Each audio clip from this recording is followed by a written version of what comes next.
ए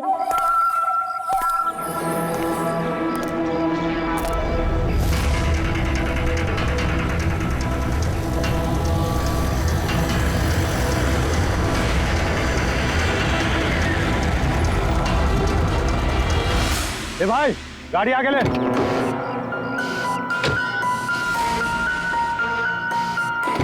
बोला ना तुझसे, गाड़ी आगे ले तो आगे ले। अरे भाई कैसे आगे लूं? गाड़ी खराब हो गई है ना। प्रॉब्लम बाद में देखना, धक्के मार के आगे लो पहले। थोड़ी आप लोग भी मदद कीजिए। हम क्या मदद करें? तुम जल्दी। इस आदमी को मैं पहचानता हूँ सर। इसका मतलब हमारी इन्फॉर्मेशन एकदम सही है। यानी कि वो रूट नाम का कंप्यूटर हैकर इसी जगह पे होगा। और वो रूट जरूर कोई खतरनाक प्लानिंग कर रहा है सर। चाहे कुछ भी हो जाए, उसे जिंदा पकड़ना है, ये जानने के लिए कि उसका मिशन क्या है। और इस मिशन में तुम दोनों साइबर कॉप की आगे भी जरूरत लगेगी। तुम यस सर। यहाँ बाहर गेट पे खड़े रहना। ओके बाहर सर। नजर रखना। चलो।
तो कोई नहीं।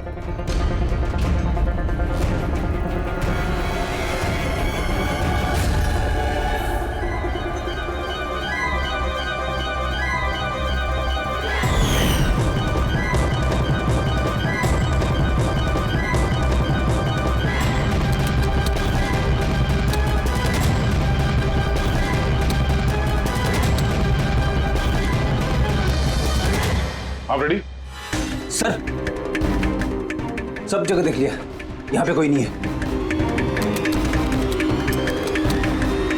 खबर तो गलत नहीं हो सकती, यहीं कहीं होना चाहिए। चलो देखते हैं।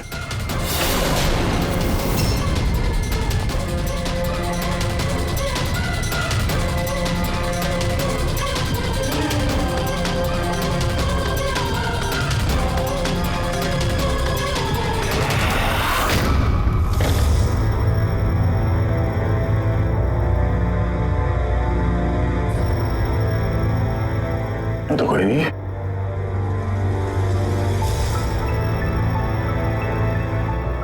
शहर अभी भी गर्म है, लगता है यहाँ पे कोई था अभी। मगर सर एंड मौके पे भाग कैसे निकला? सर हम लोग तो चारों तरफ से बंगले के अंदर घुसे, किसी को बाहर भागते हुए नहीं देखा है। सर हाँ? सर ये मॉनिटर देखिए। सर ये तो घर के आसपास की फुटेज चल रही, कहीं वो हमें देख के भाग तो नहीं गया? हो सकता है, वो ज्यादा दूर नहीं गया होगा। जरा जगह को अच्छी तरह से चेक करो, और पूर्वी इस कंप्यूटर को चेक करो, देखो क्या मिलता है। तब तक मैं गेट पे जाके देखता हूँ।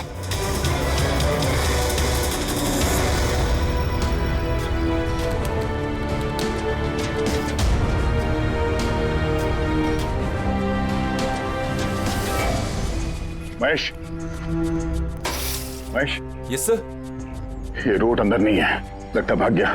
तुम यहीं पे खड़े थे? सर मैं यहीं पे खड़ा था, मैंने किसी को नहीं भागते हुए देखा। तो ऐसा कोई नहीं किया बाहर? नहीं सर। मेन गेट से तो कोई बाहर गया नहीं, पता नहीं ये रूट कहां से चला गया। सर बाहर पीछे की तरफ एक गेट है, शायद वहीं से भाग गया होगा। सर वो कंप्यूटर पासवर्ड प्रोटेक्टेड है, ब्यूरो ले जाना पड़ेगा। सर ये रूट जरूर अपने उसी खतरनाक मिशन को पूरा करने में लगा होगा। ये रूट को किसी भी हाल में जल्द से जल्द ढूंढना होगा। एक मिनट। पूरे घर में कहीं भी ये कारपेट नहीं है, और यहाँ पे कारपेट रखा हुआ है, उसके ऊपर ये स्टूल। जरा हटाओ इसे। सर यहाँ पे खुफिया दरवाजा। बड़ी, तुम यही रहो इनके साथ, हम लोग अंदर देखते हैं।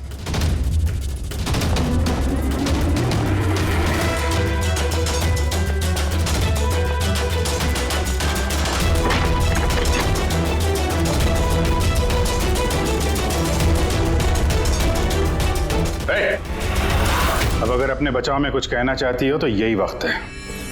मुझे कुछ नहीं कहना, जो भी कहना मेरा वकील कहेगा। सर हमने इस रूट का कंप्यूटर सिस्टम एक्सेस कर लिया है और इंक्रिप्शन में भी सफल हो गए हैं। कुछ पता चला? हाँ सर इसने पिछले कुछ दिनों में इंटरनेट पे भयानक वीडियोस पोस्ट किए हैं। डार्क वेब पर sir. Actually dark web internet की एक ऐसी काली जगह होती है सर, जहाँ पर हर मुजरिम अपने गैरकानूनी कामों को एक टेक्नोलॉजी की मदद से अंजाम देता है, जैसे हथियारों की तस्करी हो, किडनी की चोरी, या फिर किसी को मारने की सुपारी। सर ऐसा कोई भी काम नहीं है जो इस साइट पर नहीं होता है। समझ में ये बात नहीं आती, जब सब कुछ इतने खुले में होता है, सबको पता है, तो इसे रोकने के लिए हम कुछ करते क्यों नहीं?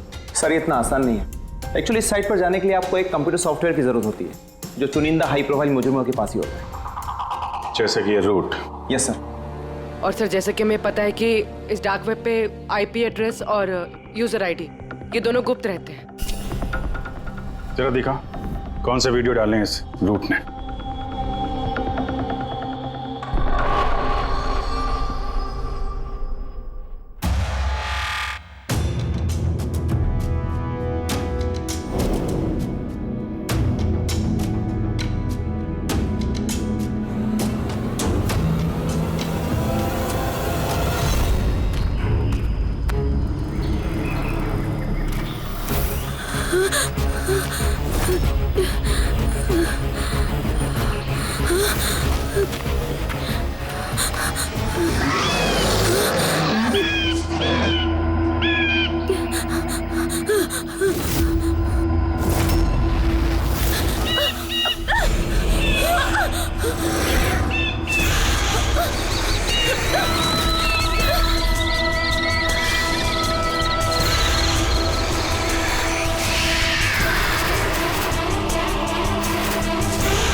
अरे बाप रे, ये तो किसी डरावनी फिल्म का भयानक सीन है। ये सीन क्यों डाला डार्क वेब में? सर ये किसी फिल्म का सीन नहीं है, ये सब असली में हुआ है और किसी हीरोइन के साथ नहीं, बल्कि एक मासूम लड़की के साथ। जहां तक मुझे याद आ रहा है इसे स्नफ फिल्म कहते हैं ना?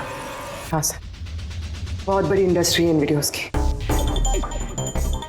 कौन है ये लड़की? मुझे नहीं पता। तुम जिम्मेदार हो इसकी मौत की? नहीं सर, मैं किसी की मौत की जिम्मेदार नहीं हूँ। मुझे तो बस पैसे दिए गए थे ये वीडियो डार्क वेब पे डालने के लिए, और मैंने बस डाल दिया। किसने दिए पैसे? मुझे नहीं पता। नहीं पता कहने से काम नहीं चलेगा।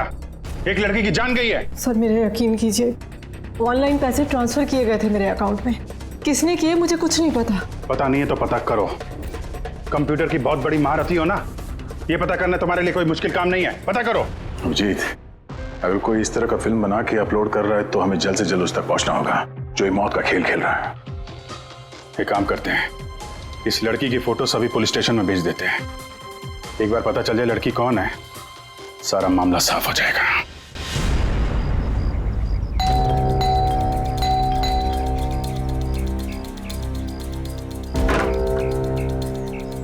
जी कहिए, किससे मिलना है? ये रिया का घर है ना? हाँ, मैं उसका पापा। आइए। वो हम लोग सीआईडी से हैं। आपके लिए एक बुरी खबर है। आपकी बेटी रिया अब इस दुनिया में नहीं रही। पता है, मगर आप उसके मौत के 10 दिन बाद क्यों आए हैं ये सब बताने? आपको पता है कि आपकी बेटी रिया की मौत हो गई है? आप उस कार एक्सीडेंट की इन्वेस्टिगेशन के लिए आए हैं ना, तो आपको ये तो मालूम पड़ा होगा कि रिया का तो फ्यूनरल भी हो गया है। एक मिनट, आप किस कार एक्सीडेंट की बात कर रहे हैं? वही जिसमें हमारी रिया चल बसी है। शेयर टैक्सी में वो पुणे जा रही थी। नहीं, रिया की मौत कार एक्सीडेंट में नहीं हुआ है। ये क्या कह रहे हैं आप? एक मिनट, यही रिया है। हाँ, ये रिया ही है। एक्सीडेंट वाले दिन उसने यही कपड़े पहने थे। एक मिनट, सॉरी बाबू, लगता है कुछ कंफ्यूजन है। आप जरा बताइए कि आपकी बेटी रिया का कार एक्सीडेंट कैसे हुआ था? शेयर टैक्सी में वो पुणे जा रही थी, 7 और लोग भी थे उसके साथ। तो रास्ते में उसकी गाड़ी का बड़ा भयानक एक्सीडेंट हो गया। पूरी कार आग के लपटों में झुलस गई। मरने वालों के तो चेहरे तक पहचान में नहीं आ रहे थे। तो आप लोगों ने रिया को कैसे पहचाना? उसके सामान के जरिए बस हम उसे पहचान पाए। आपने ये नहीं बताया कि ये फोटो कब की है? वैसे हम लोगों को भी पता नहीं कि ये फोटो कब की है, पर पता चलते ही हम आप लोगों को बता देंगे। लगता है रिया का ये एक्सीडेंट सिर्फ एक दिखावा था, उसकी मौत की असली वजह को छुपाने के लिए। सर, अगर रिया का कार एक्सीडेंट एक दिखावा था, तो वो बाकी के 7 लोग जो उसके साथ गाड़ी में थे, कहीं वो भी रिया की तरह ही तो नहीं मारे गए? हो सकता है। सबके परिवार वालों से मिलना पड़ेगा। किस्मत अच्छी थी हमारी कि जो 7 लोग एक्सीडेंट में मारे गए थे, उनमें से एक का अंतिम संस्कार नहीं हुआ था। देखते हैं डॉक्टर सालुंके इस लाश से क्या सुराग निकाल पाते हैं। वैसे भी लाशें इतनी बुरी तरह से जल गई हैं कि चेहरा पहचान पाना मुश्किल है। तुम लोगों का शक एकदम सही था। ये लाश टोनी की नहीं। लग ही रहा था सर हमें, लेकिन ये कौन है कुछ पता चला? नहीं यार, ये तो पता नहीं लगा है कि ये लाश है किसकी, लेकिन ये पता चला है कि इस आदमी को कैसे मारा गया। मैंने इसके बॉडी का स्कैन किया तो पता लगा कि इसके पेट में चाकू का बहुत गहरा घाव है। चाकू से? हाँ, चाकू का। और मुझे लगता है उस चाकू के वार की वजह से ही इसकी मौत हुई। मतलब चाकू से मारा किसी और को और उसे टोनी बता के एक्सीडेंट का हिस्सा बना दिया। ये गैंग आखिर करना क्या चाहता है? और इस आदमी की मौत 3 हफ्ते पहले ही हुई है। एक कार एक्सीडेंट हुआ 10 दिन पहले। वही तो, मतलब कार जब एक्सप्लोजन में जलाई गई उससे कहीं पहले इस आदमी की मौत हो चुकी। 3 हफ्ते से इसकी लाश संभाल के रखी थी ताकि इस भयानक खेल को अंजाम दिया जा सके। यार एक काम करते हैं, जहां पे एक्सीडेंट हुआ था वहीं पे चलते हैं, पता करते हैं एग्जैक्टली उस दिन हुआ क्या था। मैं तो मजे से कार चला रहा था सर, और रेडियो पे गाने सुन रहा था। तभी अचानक से मैं जोर का धमाका सुना। मैं तुरंत अपने कार से निकला और मैंने देखा कि मेरी सामने एक कार आग की लपटों में जल रही थी। मुझे समझ में नहीं आ रहा था कि मैं क्या करूं। तो ये कितने बजे की बात होगी? सर, मुझे लगता है कुछ शाम के 5 बजे होंगे। है? ये कैसे हो सकता है? सर, एक सेकेंड सर, ये टोल नाके की फुटेज देखिए सर। यहाँ पे तो गाड़ी 3:30 बजे क्रॉस हुई थी। फिर ये जगह वहां से 20 किलोमीटर दूर ही है सर। तो 20 किलोमीटर का सफर तय करने में 1.5 घंटे तो नहीं लगने चाहिए। रास्ते में कोई ढाबा होटल भी नहीं है, कोई चाय वाय के लिए रुक जाए जहाँ पे। एग्जैक्टली। तो उस हिसाब से गाड़ी को यहाँ पे 4 बजे पहुँच जाना चाहिए था, मगर यहाँ पे एक्सीडेंट हुआ 5 बजे। इसका मतलब है ये जुर्म इस 1 घंटे में ही हुआ है। तो गाड़ी को उस समय कहीं ले जाया गया और उन सबको उतार के उसमें 7 लाशें रख दी गई। और उसके बाद गाड़ी को यहाँ पे लाके ब्लास्ट करवा दिया। सब प्लान था। सर, ऐसा लगता है इन सब लोगों को वहीं लेके गए हैं जहां पर रिया को लेके गए थे, वो स्नफ फिल्म बनाने के लिए। जगह जल्द से जल्द ढूंढनी होगी यार। पूर्वी ने SMS भेजा तो किसी पेड़ की फोटो है। हाँ पूर्वी। सर, ये पेड़ जिसकी फोटो भेजी है मैंने, वैसे मोरिंगा ओलिफेरिया कहते हैं सर। हाँ सर ठीक ऐसा ही पेड़ रिया वाले फुटेज में भी है। ये देखिए सर, उस फुटेज का स्क्रीनशॉट भेज रही हूँ मैं। सर ये पेड़ महाराष्ट्र के 2 जंगलों में पाए जाते हैं। ये तो एग्जैक्टली वैसे ही पेड़ है, महाराष्ट्र के 2 जंगलों में। कौन कौन से जंगलों में? सर एक जंगल है जो नासिक के पास है और दूसरा जंगल एक्सीडेंट वाली जगह से सिर्फ 1 घंटे की दूरी पे है और इस जंगल का नाम है प्रीफिक्स फॉरेस्ट। जरूर ये मौत का खेल इस प्रीफिक्स जंगल में ही हुआ है। प्रीफिक्स फॉरेस्ट तो काफी बड़ा जंगल है यार, मीलों तक फैला हुआ है। फॉरेस्ट ऑफिसर की मदद लेनी होगी।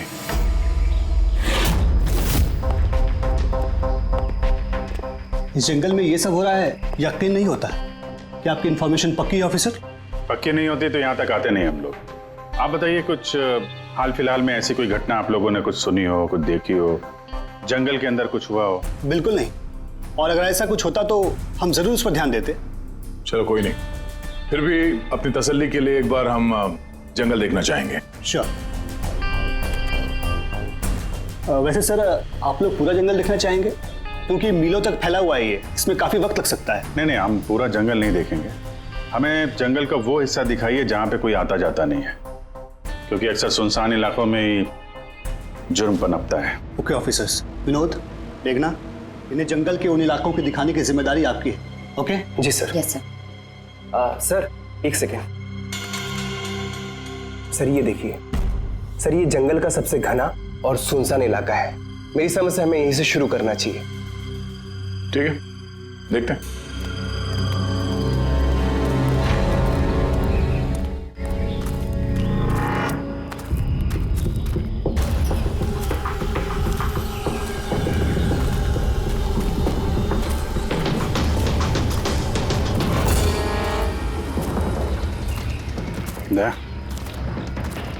यहाँ पेड़ पे देखा?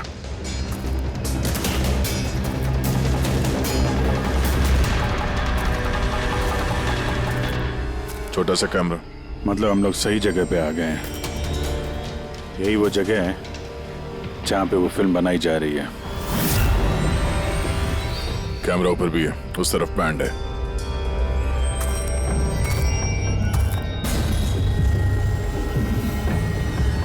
शायद इस कैमरे से कुछ पता चले उनके अड्डे के बारे में। नहीं अभिजीत, ये तो हाई एंड वायरलेस कैमरा है। इसके जरिए पता लगाना मुश्किल है कि इसमें जो स्टोर्ड फुटेज है वो कहाँ से ब्रॉडकास्ट हो रहा होगा, और इस जंगल में पता नहीं और कितने कैमरास हैं। देखते हैं, आगे शायद कोई कैमरा मिल जाए जिससे कुछ पता चले।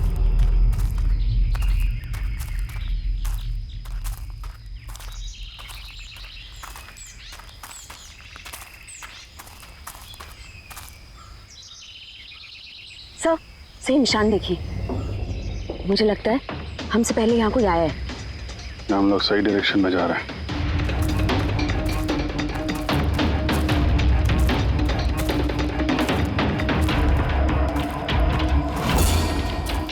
सर ये निशान यहीं तक है। सर इसका मतलब उनका अड्डा यहीं कहीं है।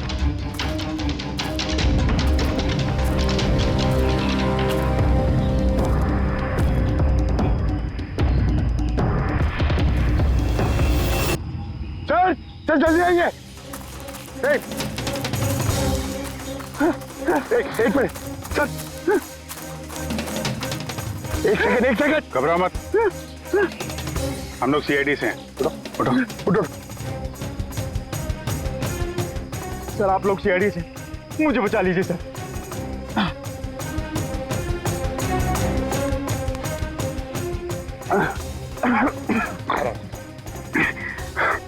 यहाँ फंस कैसे गए तुम?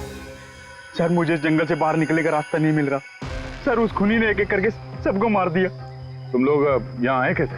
हम शेयर टैक्सी में सवार होकर सफर कर रहे थे कि अचानक हमारी गाड़ी पंक्चर हो गई और कार रुक गई। सड़क पर पहले से किसी ने कीले और कांच के टुकड़े रखे हुए थे सर। फिर इसके बाद कुछ लोग आए जिनके चेहरे नकाब से ढके हुए थे, और जब तक हम कुछ कर पाते उन्होंने हमें बेहोशी के इंजेक्शन लगा दिए। और जब मुझे होश आया तो मैं इस घने जंगल में था सर। सर मैं ही जानता हूँ कि इस जंगल में मैं भूख प्यास से कैसे रहा हूँ। कभी लकड़ी खाई तो कभी पेड़ के पत्ते, और जब भी किसी के चिल्लाने की आवाज आती तो समझ जाता किसी की जान चली गई। यहाँ जगह जगह कैमरे लगे हुए हैं।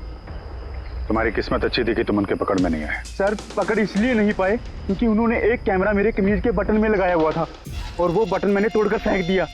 शायद इसी वजह से वो मुझे ढूंढ नहीं पाए। तुम्हें अंदाजा है कि बाकी के लोगों में कितने लोग जिंदा हैं अभी तक? मालूम नहीं सर, पर कल रात जब मैं पेड़ पर बैठा हुआ था मुझे किसी के चीखने की आवाज आई थी। न जाने वो उनको घायल कर रहे हैं या फिर जान से मार रहे हैं सर। कि किस तरफ से आवाज आई थी, कौन सी दिशा से, कुछ याद है आपको? मेरे पेड़ इस तरफ, शायद उस तरफ से सर।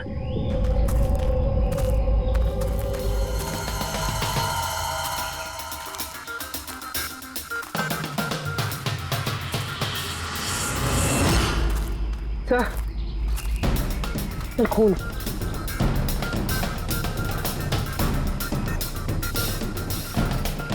तो यहाँ पर भी है। इसका मतलब उनमें से कोई घायल है। किस तरफ गया होगा? सर ये देखिए, खून के कुछ निशान इस तरफ भी जा रहे हैं। इस तरफ भी खून का निशान है और इस तरफ भी है। दोनों तरफ है। दोनों तरफ देखना पड़ेगा। पंकज, पूर्वी, तुम लोग इधर देख लो, हम लोग इधर देख लेते हैं। विनोद, तुम इनके साथ जाओ और हाँ, हर आधे घंटे में अपडेट दे देना, ठीक है? आप आइए।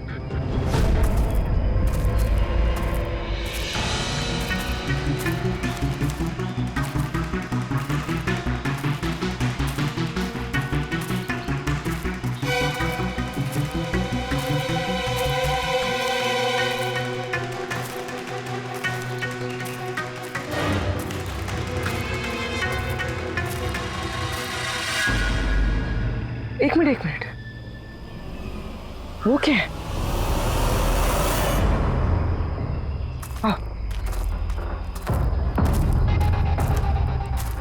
घर, शायद घायल विक्टिम ने यहीं पर पनाह ली हो। जंगल के बीच में घर, मगर नक्शे के हिसाब से तो यहाँ कोई घर नहीं था। हो सकता है ऐसे फिल्म बनाने वालों को ऐसे लोकेशंस की जरूरत पड़ती हो ताकि उन्हें कोई ट्रैक ना कर सके। हो सकता है उस घर में जो घायल आदमी है वही मुजरिम हो सकता है पंकज, और ये भी हो सकता है कि आगे और भी कैमरास लगे हों।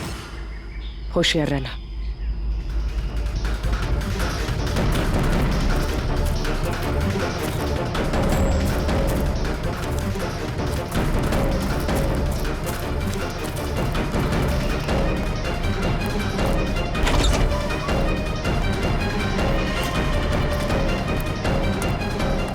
पंकज, टॉर्च।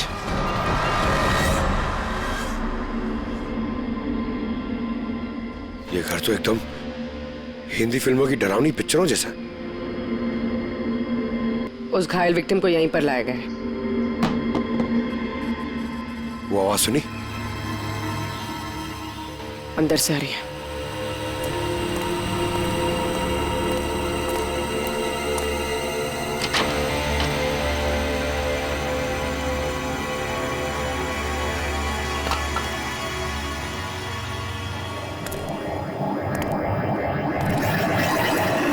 छोड़ दो मुझे जाने दो। बाहर आओ। मेरे पास मत आना, मैंने कुछ नहीं किया। देखो, हम लोग सीआईडी से, घबराओ, कुछ नहीं होगा तुम्हें। आजा।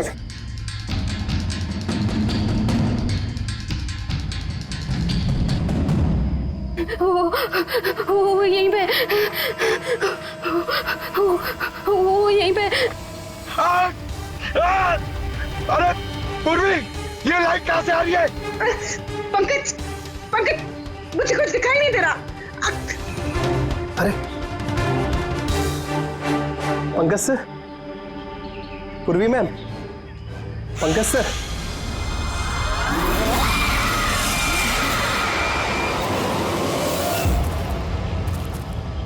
सर, खून के निशान तो यहाँ के खत्म हो गए।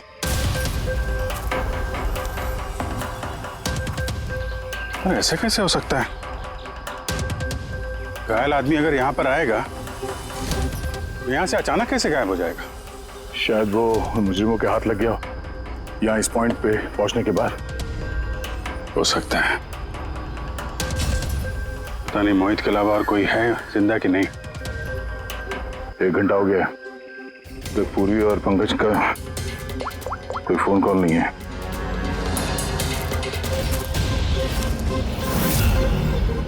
पूर्वी फोन उठा नहीं रही है? पंकज देखता हूं।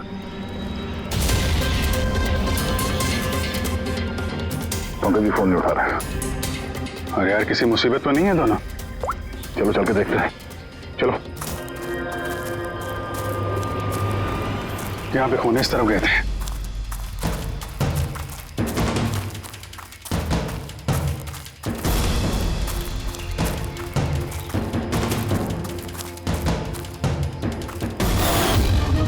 घर के अंदर शायद कोई हो।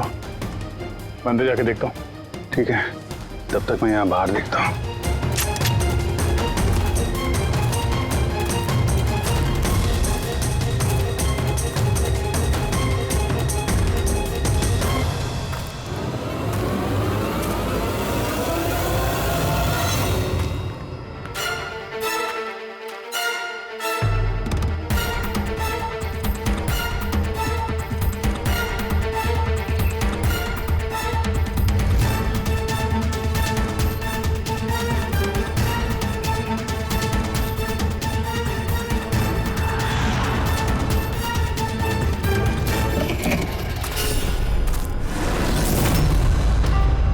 पंकज कब है?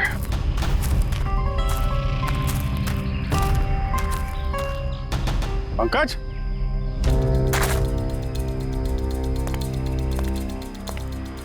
पंकज?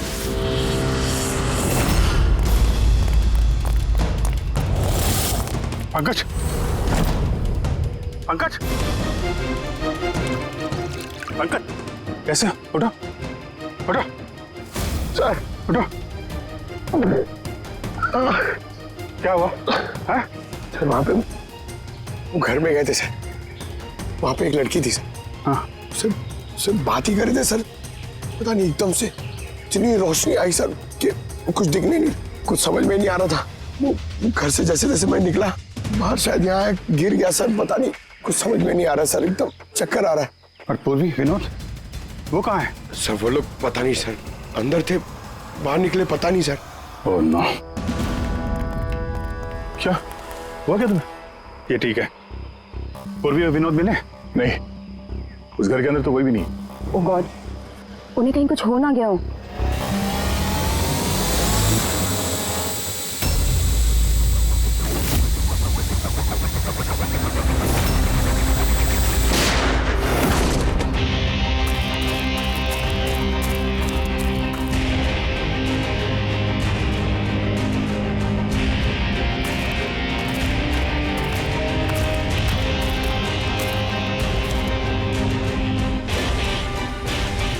ये सब तो बड़ा मुश्किल होता जा रहा है।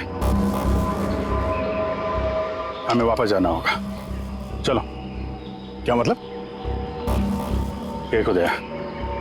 हमें ये नहीं मालूम है कि अपराधियों की तादाद कितनी है, कितने कैमरे लगा रखे हैं यहाँ पे, कितने हथियार हैं उनके पास। ऊपर से हम पे हर वक्त नजर रखे हुए हैं। अभी फिलहाल हम उनसे मुकाबला करने की तैयारी में नहीं है। और पूर्वी, उसे यहाँ पे अकेला छोड़ के चले जाएंगे हम? यार दया देखो, पूर्वी उनके चंगुल में फंस चुकी है। हम उसको बचाने जाएंगे तो हम भी नहीं बच पाएंगे। अभिजीत क्या हो क्या गया तुम्हें? कुछ याद है सीआईडी में हमें पहले क्या सिखाया था? यही कि सबसे पहले अपने साथी को पीछे मत छोड़ना, चाहे वो जिंदा हो या मर चुका हो। अरे यार, हर लड़ाई रूल बुक के हिसाब से नहीं लड़ी जा सकती। हमें यह भी सिखाया गया था कि प्रेजेंस ऑफ माइंड का इस्तेमाल करना अलग अलग परिस्थितियों में। आई एम सॉरी, तुम्हारे इस थॉट से मैं एग्री नहीं करता। I am sorry. तुम्हें जाना है तुम जा सकते हो, बिना पूर्वी के मैं यहाँ इस जंगल से बाहर नहीं जाने वाला। जिद मत करो दया, हमें यह भी नहीं मालूम है कि पूर्वी जिंदा है कि नहीं। अभिजीत वो एक सीआईडी ऑफिसर है, इतनी आसानी से हार मानने वाली नहीं है। वो बेचारी अकेली लड़ रही होगी उन मुजरिमों से, और अब जब उसे सबसे ज्यादा जरूरत है हमारी, हम पीठ दिखा के भागेंगे यहाँ। ज्यादा जरूरी यह है कि जो लोग उस गिरोह के कैद में नहीं आए हैं उनको बचाया जाए। और तुम्हें पूर्वी की इतनी परवाह है, तुम जिद मत करो, मेरे साथ चलो। हम लोग अच्छी प्लानिंग बना के वापस आएंगे। चलो। इसे हो क्या गया सर? अभी